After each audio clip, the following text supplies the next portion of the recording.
Hey guys, welcome back to the channel. So today I got a quick video on how to solder two wires together.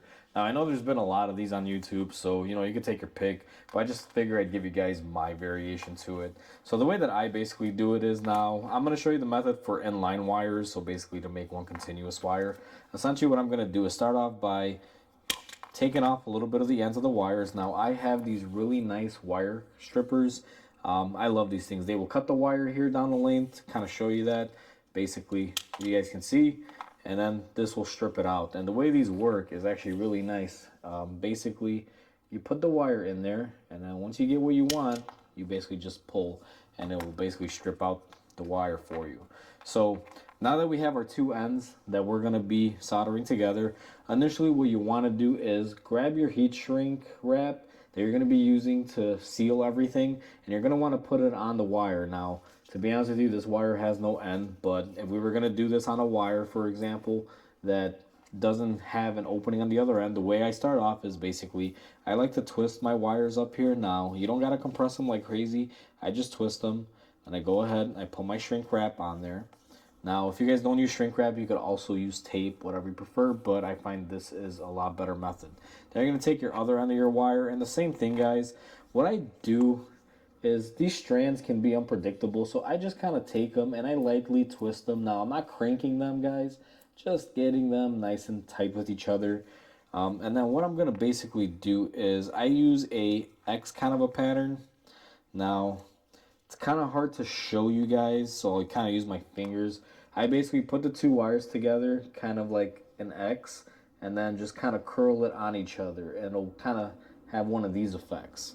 So once I have that done, my wire's right there. Now I'm going to be using my cutters to kind of prop this up, just to kind of keep it up from the edge on the ground there. Okay guys, so I'm going to use my cutter tool to kind of prop this up. Hopefully you guys can kind of see. Now I'm going to take my soldering iron. This thing's on, it's been running. I'm going to go ahead and dip it inside of the rosin core. Now the reason why I do this, I use this to clean up my iron, and then I'm going to go ahead and wipe it away. Make sure you got a nice tip.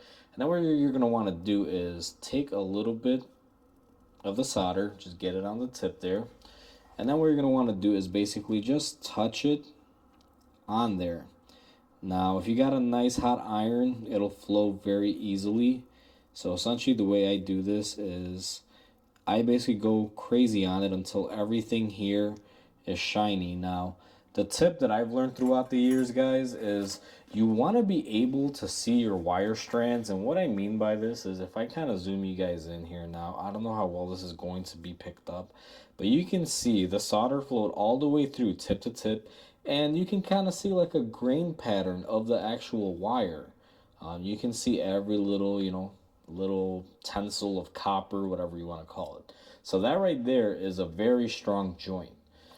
What you're going to want to do next, essentially, is you're going to want to take your heat shrink tubing when it cools down. Now, if you just soldered this and you try to go crazy and put it on, this thing will melt by the time you get it on the wire. So you're going to want to go ahead, and I like to position these about, I want to say about halfway through like that.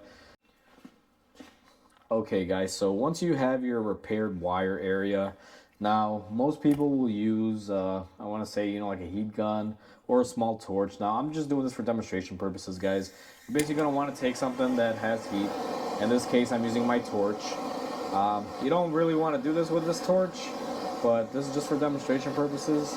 As you guys can see, I'm moving it fairly quick there. And basically, I went ahead and I shrink wrapped my connection. Now, if this is going to be outside of the car, somewhere where it can get wet or it's out in the elements, normally what I'll do is I'll also wrap up a little bit of tape on here, and obviously, put the proper sheathing on here if you're going to be using any sort of sheathing. But essentially, that's how you solder a wire. Now, this wire is pretty much strong. I'm going to be honest with you. I could probably pull on this, and I'll probably break the wire strands on this side or on this side, but not at the joint. That's how you know you got a good connection. Now, obviously, you're not going to go do that, but essentially, guys, this is how you solder. I just want to make a quick video. Everyone has a different version of this on YouTube. I just thought I'd do my take for what I have right now. So with that said, guys, if you guys like my content, please comment, like, and subscribe. I try to do, helpful videos for you guys. And the best way for me to grow my channel is by you guys, liking, commenting, and subscribing to my channel. So feel free to hit that like button, and I will catch you guys on the next tip or on the next repair. Until then, hope you guys have a great day, and I'll catch you guys later.